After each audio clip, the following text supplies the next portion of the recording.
Quick spoiler warning, I'm going to be talking about some of the hardest bosses in Expedition 33, including the DLC Superbosses. If that concerns you, watch something else.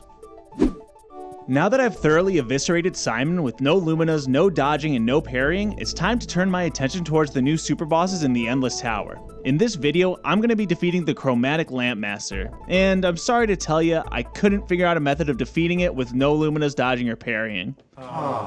But I got pretty close, using only 20 Lumina points on each member of my A-team, for what I think is a pretty fair reason. Unlike my previous videos, I'm not going to ramble on for too long in the intro. Instead, let's get right into the setup.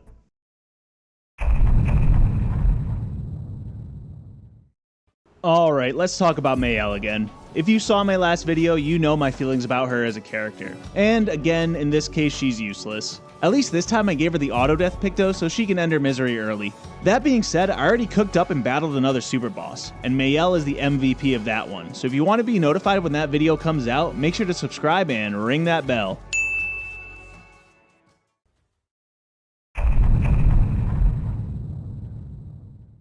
Same deal as last time with Lune as well. She's here to slow down the Chromatic Lampmaster to give my A-team a head start. She does this with her first two pictos, First Strike and Greater Slow. She's going to use these to cast Ice Lance and give the Lampmaster the Greater Slow status effect. Then, after it kills her, her last pictos kicks in, Breaking Death. This will fill up its break bar.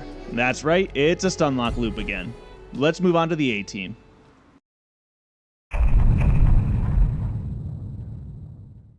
Monoco has a few jobs. First, he's the breaker. For that, he has the sniper pictos, which allows for your first free aim shot of the turn to break the enemy. It also gives you a good amount of speed, and if you learned anything from my videos, it's that speed is king. Shing, sparkle, sparkle. Next, he has the augmented first strike and energizing turn pictos, both for the speed and the extra AP in the latter. Speaking of AP, that's Monoco's second job. He's going to be keeping the team good and full for any attack they desire using the skill Potier Energy. Also, using the weapon Bolaro, he gives extra AP on using an upgraded skill or on hitting the Almighty Mask. His third job is Enemy Debuffer, which is why he has Hexica Crush and Galt Fury equipped. The former applies defenseless, while the latter applies marks. He has a few more attacks lined up, which I'll explain during the battle. I'll also wait for the battle to explain the 20 Lumina points used on each A-team character.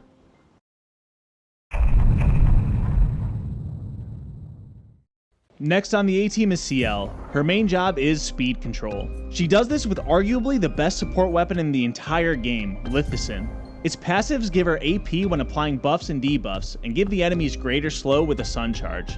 To apply these sun charges, Sciel has all set equipped, which also gives powerful shell and, most importantly, rush to the entire team. Turns out the Lampmaster isn't nearly as fast as Simon, so no need to waste a picto slot on greater rush. She has Faster Than Strong to go twice in a row, and Trigger Happy for the extra speed.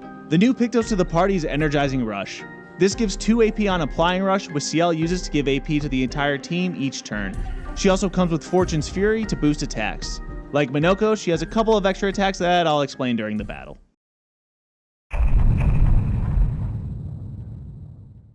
Finally, there's Verso. His job is simple, stun lock and damage. For the stun lock, he has the weapon Serum. This is primarily for its level 4 passive, which builds up perfection fast and keeps Verso at rank A. This is combined with the move Endbringer, which reapplies stun on rank A, keeping the stun loop going. Endbringer also does extra damage on stunned enemies, so the damage boost is very useful. This is why Verso was given Painted Power. He's going to be the damage dealer. Next, he has Cheater for the extra turn. He's going to be using that turn for the move Paradigm Shift, which allows him to build up enough AP for Endbringer. Paradigm Shift usually costs 1 AP, but with the AP discount pictos, it's free. The AP discount also gives Verso a solid speed boost. Speaking of speed, let's take a look at Verso's stat spread. It's a bit weird, there's 99 points in Vitality and Agility for speed and weapon scaling, but 68 in luck and 31 in might. To explain this, let's look at Verso and Sciel's speed stats. The fastest I could get Sciel to go in this setup was 2,709. The problem is, I want Sciel to be faster than Verso so she can always go first and give him Fortune's Fury to boost his attacks. So I modified Verso's stats to put him at 2,708 speed, just 1 point under Sciel. I took the extra speed out of the luck stat and put it into might for extra damage. And that's the team. Let's jump into the battle and see how it all plays out. The battle starts with Maelle immediately kicking the bucket and the Lampmaster turning out his lamps. Lune starts with her one and only move, Ice Lance, to slow the Lampmaster down and get it ready for the stun lock. The Lampmaster takes her out by attacking with each arm. Out comes the A-team. Monoco goes first due to his speed.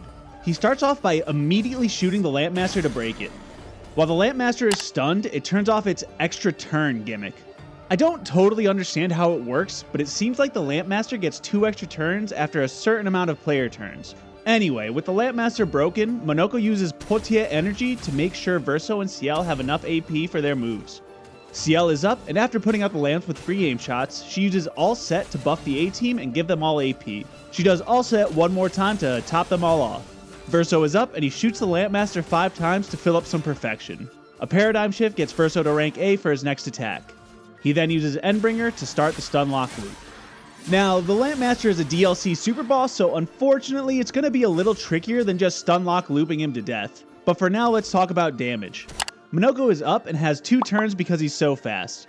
He first uses Portier energy to give AP, but then uses Hexka Crush to give the Lampmaster defenseless, boosting the damage against it. Sciel is up and starts with All Set, then uses Fortune's Fury to double Verso's damage. This is going to be your modus operandi for the fight. With all those boosts and some lucky crits, Verso uses Endbringer to deal about 2.5 million damage. Nice. Not bad for 1 turn with no damage boosting Luminas equipped. He then uses Paradigm Shift to get some AP back. After the Lampmaster stays stunned, Monoco uses Crueler Barrier to put some shields on Verso. This is Monoco's 4th job, the Shielder. This is essential because of the Lampmaster's gimmick. When you deplete its health bar, it sacrifices one of its purple lamps to refill the health bar and get rid of his stun. Monoco is going to break him again right away with Breakpoint, but it causes an unstunned turn to use. So after enough time stunning the Lampmaster again, he's going to get a move, and we're going to weather that storm. Thus, Monoco is going to max out all shields on every Expeditioner. You'll also notice that Verso is wearing a fancy halo now. During my explanation there, Verso used his level 3 Gradient attack Angel's Eyes to give him Oriole, which allows him to respawn after getting slain. This is just more backup against the Lampmaster's attacks. Now I have to be very careful when it comes to making the Lampmaster sacrifice one of its lamps. It has to be brought down to the correct AP on Verso's 2nd turn.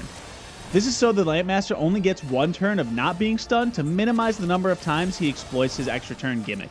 You see here, I skipped Verso's 1st turn to make sure it's his 2nd turn to bring the Lampmaster down.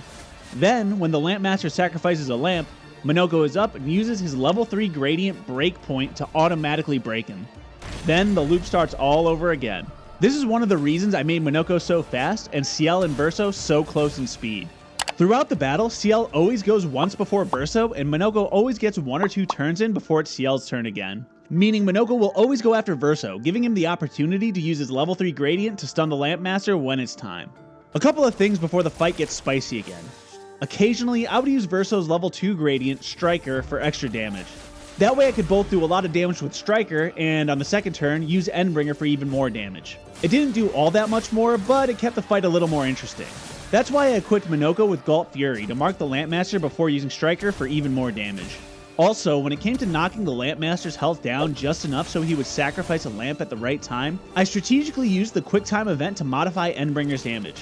For instance, at this moment, I was worried Endbringer would make the Lampmaster sacrifice his lamp early. So I let myself miss the perfect on the first QTE and let the 2nd QTE fail so it does less damage on the last strike, guaranteeing that a singular Endbringer will finish him next.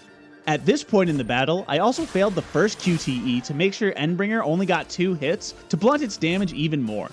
Now let's see what happens after Verso kills the Lampmaster for the 4th time.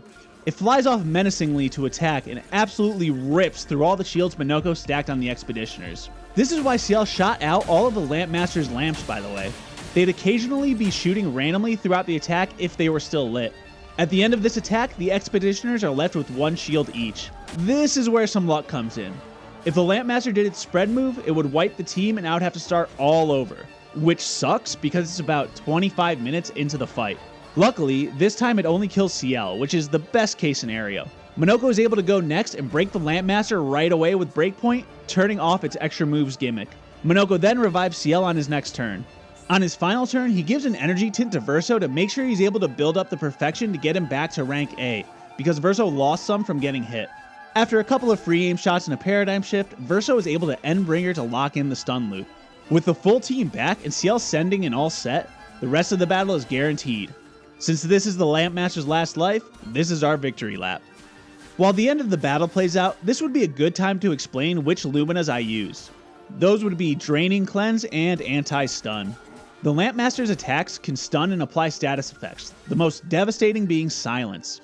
I tried this battle multiple times without any Luminas, but the status effects just made it impossible to reset the stun loop. I decided to bite the bullet and drop the 20 Lumina points each. It made the battle possible, and I feel it's fair enough to deal with the Lampmaster's gimmicks. The Lampmaster's attacks are also the reason I brought the extra moves from Monoco and Sciel. Depending on which Expeditioner the Lampmaster decided to kill, I may have needed to steer the battle into another direction. If Verso gets wiped out and brought back with Oriole, he might not get a turn, so I have Troubadour's Trumpet on Monoco to hope for the rush buff after Verso comes back. I also have Intervention on Sciel in case I have to send the turn over to Verso to stunlock. There's a weird caveat to Lithicin, where if you enter Twilight mode at the end of Sciel's last turn, the status effects from the weapon passives get wiped until the start of Sciel's next turn. To ensure the status effects stay in place, I'd use Dark Cleansing during Sciel's first turn to activate Twilight, then Intervention to pass the turn along. Luckily, none of that was required during the battle. Speaking of, let's get back to the battle to see Verso finish off the Lampmaster and watch this excellent cutscene together.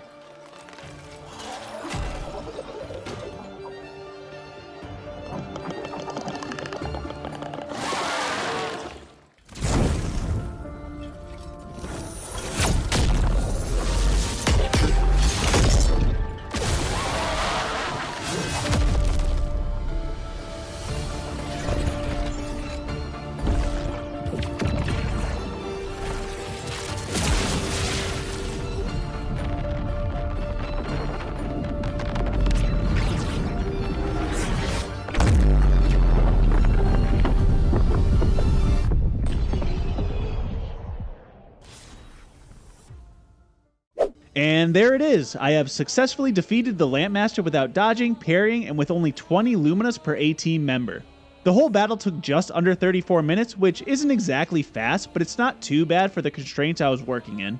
The 20 Lumina concession is going to mark a little bit of a change with the rest of my DLC Superboss videos. Unfortunately, I don't think I'll be able to do a riskless build without Luminas for any of the other Superbosses, but I have already beat 2 of the other Superbosses. One was a riskless build with no color of Lumina investment, meaning the Expeditioners are capped at 99 Luminas each. The other one only required 1 successful turn of parries. I bet you can guess which one that is. So if you're interested in those, make sure you subscribe and keep an eye out. With that being said, I hope you enjoyed the video and have a good one.